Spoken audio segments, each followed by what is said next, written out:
Hamirpur NIT में चौथे अंतर्राष्ट्रीय सम्मेलन ICNAAO 2024 का शुभारंभ वीरवार को हुआ। एनआईटी हमीरपुर के गणित और वैज्ञानिक कंप्यूटर विभाग की ओर से 17 से 19 अक्टूबर तक इस अंतर्राष्ट्रीय सम्मेलन का आयोजन किया जा रहा है, जिसमें विभिन्न देशों से लगभग 200 प्रतिभागी एवं 42 वक्ता भाग ले रहे हैं।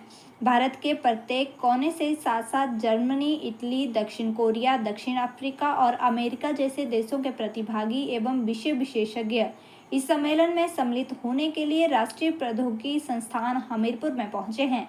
गणितज्ञ IIT मद्रास के प्रोफेसर S पोनुसामी रहे। सम्मेलन का लक्ष्य एनालिसिस और ऑप्टिमाइजेशन के क्षेत्र में वर्तमान अनुसंधान एवं विकास, भविष्य में उपयोगिता जैसे महत्वपूर्ण विषयों पर व्याख्यान एवं विचार मंथन करना है।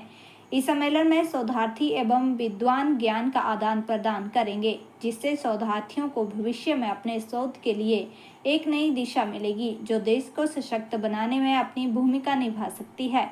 कार्यक्रम के दौरान विषय विशेषज्ञों की व्याख्यान के साथ साथ शोधार्थियों द्वारा 130 शोध पत्र व्यक्तिगत रूप से प्रस्तुत किए जाएंगे। इसके साथ साथ लगभग 30 से 40 शोध पत्र ऑनलाइन माध्यम से कार्यक्रम के दौरान प्रस्तुत होंगे। मुख्य अतिथि IIT Madras professor S Ponnusamy ने कहा कि यह सेमिनार ऑप्टिमाइजेशन और एनालिसिस पर शोध और विमर्श की अपार संभावनाएं हैं। यह सम्मेलन विश्व भर के विद्यार्थियों के इस विषय पर नवाचार के आदान प्रदान का मौका है। अलीगढ़ मुस्लिम यूनिवर्सिटी के प्रोफेसर QH अंसारी ने कहा कि हिमाचल में इस स्तर की पहली कार्यशाला आयोजित हो रही है। NIT हमीरपुर में विश्व भर से शोधार्थी पहुंचे हैं और एनालिसिस और ऑप्टिमाइजेशन पर विमर्श हो रहा है। यह संस्थान के लिए बड़ी उपलब्धि है। मशीन लर्निंग और आर्टिफिशियल इंटेलिजेंस का आधार ही एनालिसिस और ऑप्टिमाइजेशन, जिस पर शोध होगा। बहुत ज़्यादा काम हो रहा है। जैसे कि जो टॉपिक जो इसका है वो है ऑप्टिमाइजेशन एंड एनालिसिस। तो ऑप्टिमाइजेशन जो है वो आजकल जो है आपने सुना होगा मशीन लर्निंग, डीप लर्निंग और कंप्यूटर में जितने भी काम हो रहे हैं उन सब में जो है ऑप्टिमाइजेशन यूज होते हैं। दुनिया का कोई भी काम हो उसमें ऑप्टिमाइजेशन यूज होती है। मिसाल के तौर पे आप ये एक फैक्ट्री लगाते हैं तो आप हमेशा ये कहते हैं कि हम कैसे अपने प्रॉफिट को बढ़ाएं, मैक्सिमाइज करें, हम अपने लॉस को कैसे मिनिमाइज करें। तो ये मैक्सिमाइज करना यानी बढ़ाना और मिनिमाइज करना, कम करना, ये ऑप्टिमाइजेशन टेक्निक है।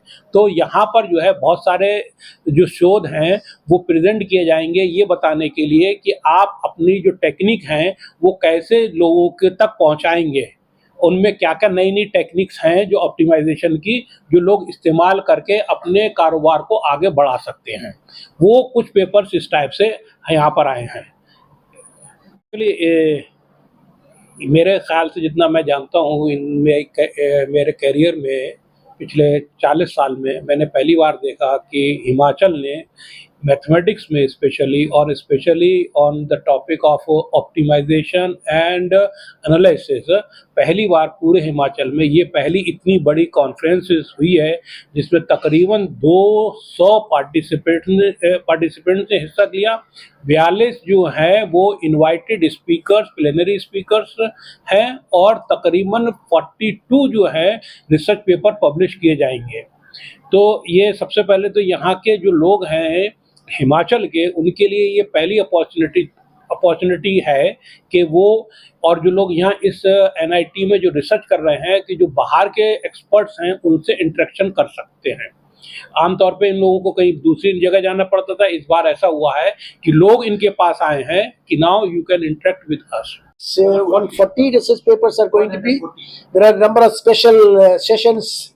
42 sessions. Yeah, there are many sessions are there, and there are about how many participants? Roughly, it's about 100 and 200 something. Close to 200 participants.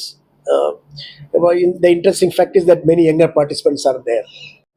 Create an international, cooperation among scientists from various countries. I mean, mathematicians from various other countries, and the experts from all over all parts of the India. So the conference starts with a certain specific theme. This conference is optimization and fixed point theory techniques, where we have a lot of experts in India. So especially this part of the country has not been paid much attention. People say, but it's not really true. I mean, here also there are a lot of experts and who assembles here and give them a good, motivation for younger people, especially to grow faster than before, because the world has become small, so small now. We have speakers online and offline, so all that it's to give you bigger picture about the subject in which the scholars are doing research. So that's one aspect. Second thing, the major problems that are not solved, and that gives you motivation for the audience and the researchers to diversify their research field. And that's another part of another part in which main speakers normally used to speak. And this gives you a forum for the younger researcher to interact closely with other researchers, to internationalize the research component as well as widen their research topic, just not in a small area of research. These are the components. And especially the main second part of the conference is to publish the proceedings, so that the proceedings, I mean the results by younger people, other experts, when it comes in the form of a book or when it comes under a journal proceedings, it will go wider publicity about the work done on specific topics in India and abroad, and it goes for the global market, and hence internationalization of our research globally. So that's the thing. How many countries participate? Well, there are people from Germany.